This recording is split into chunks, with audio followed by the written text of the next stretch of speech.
Peace. What's going on, everybody? Yep. Again, I know I was slacking again yesterday and everything like that with the the last few couple readings for as far as Pisces, because I did Aquarius yesterday, but I still didn't do Pisces. Shit's crazy, man. So this is the very last one. Pisces rising, sun, and moon signs. This is going to be y'all's solar card reading. This is going to affect me too because I'm Pisces rising. So basically, like the other ones, first card is going to be the goal that you need to be going towards. The second card is going to be the way that you're going to be going about this energy in general. And then the third card is going to be the overall theme and background that all Pisces, rising, sun, and moons are going to be feeling this Cancer season.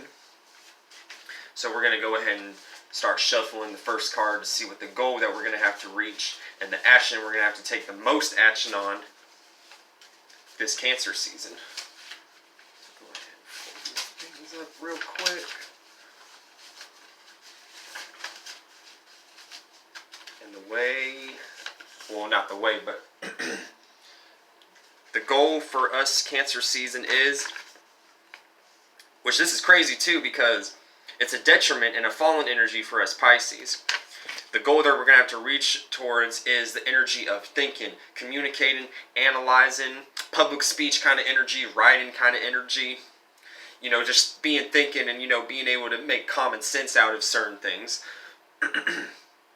So this is basically a situation to where we as Pisces, rising sun and moons, this energy right here is a detriment and a fallen state for us because we're, as Piscean energy, we're not focused on analyzing. We're not focused on communicating verbally and everything like that. We're not focusing on, practical matters and everything like that.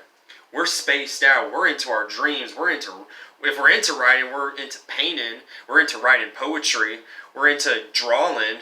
And we're into, maybe writing music, musical notation and everything, something that has to do with the creative aspect of life. But this goal is going to be very interesting for Pisces, for all Pisces in your energy. Even Jupiter in Pisces, and even Venus in Pisces. This is going to be kind of like the energy that y'all are going to be in also. Not as much as the rising sun and moons, but y'all are still going to be able to feel those because that means y'all are kind of natural Piscean energy because that's like y'all's home go-to energy is Venus and Jupiter and Neptune. And if you have Neptune and Pisces too, holy shit, that's crazy. You're a lot younger than I am, most likely. But anyway, which you're definitely younger than me because there's no way I know people older that have Neptune and Pisces. They have to be like 200, 300 years old because that's how slow Neptune moves through all the signs. But anyway, that's the goal that we're going to have to reach. We're going to have to reach some sort of thinking and practicality about certain situations.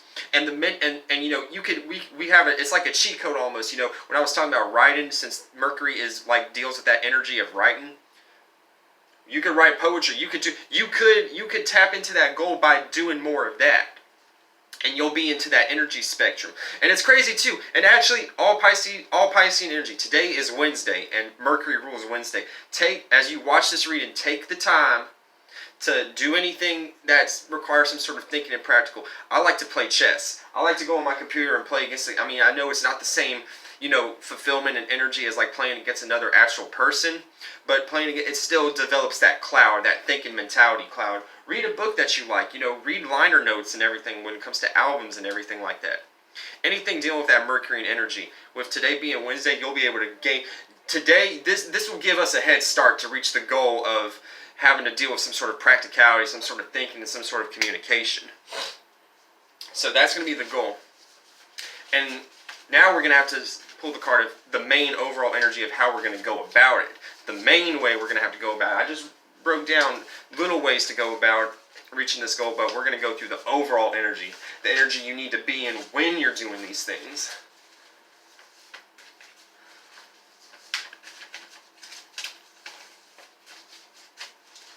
It's crazy too because I'm already seeing this play out in real time as far as my own life.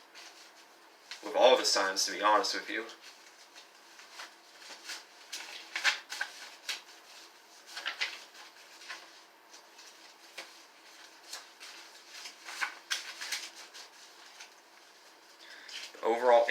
Not overall energy, but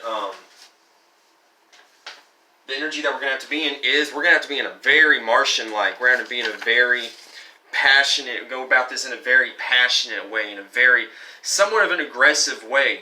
And like I said, these energies could play out in a positive or a negative attribute. So whatever state of being that you are in, whatever, that looked really weird. That's how Mars and Leo playing out in me. But anyway, with Mars, and we're talking about Mars, with Mars being the way we're gonna have to go about this energy, it's gonna be it's gonna actually be more of a benefit. And this is gonna be more of a benefit for us because the way we go about, reading, writing poetry to gain more access to that Mercury cloud and everything like that, we're going to be able to be very passionate about it and everything like that. We're going to be able to make it into a red shift, and we're going to be able to move it to a certain area that we want it to move into, because the way we're going to have to go about it is in a very red colorish way, in a very Martian kind of way. So with that energy being the way we need to go about it, it's going to take that detrimented state that the first card I just pulled. It's going to take that detrimented goal that we're going to be reaching towards, and it's going to make it a little bit easier. It's going to boil. It's going to boil the water a little bit. It's going to pour some hot flowing lava into the water and start to bubble it up to make shit like steamy, to make shit happen and everything like that. It's almost like a chemical reaction. I know soda ain't good for me. I always try to keep things balanced when it comes to like drinks and food. I don't overindulge when it comes to meat. I actually really try to make that like a very like once in a while kind of thing. I do my best to keep the vegetable and the fruit intake as abundant as possible. But like Uriel said, and like many other people say, there's not necessarily a big detriment to you eating meat. Now, depending on the state of being that you're in and the way you hold yourself energetically wise, the stuff that you intake, you can if you just let it sit there and harbor in that negativity, if you are in a negative state, that's when you start seeing the negative side effects. But if you're in a positive state of being, you're able to turn that energy into, a positive state of being. Like if you eat a piece of chicken, and I mean, look, it's a whole deep topic, but let's just say you eat a piece of chicken, figuratively. You have to be in a good state of being. Yeah, I mean, it sounds violent. You're eating a piece of chicken that was just killed for its flesh, for you to eat its flesh. But if you actually have a good state of being while you're eating this meat, the overall collective consciousness of chickens are actually going to improve. And it might turn out to create a situation where we don't need to eat chickens no more.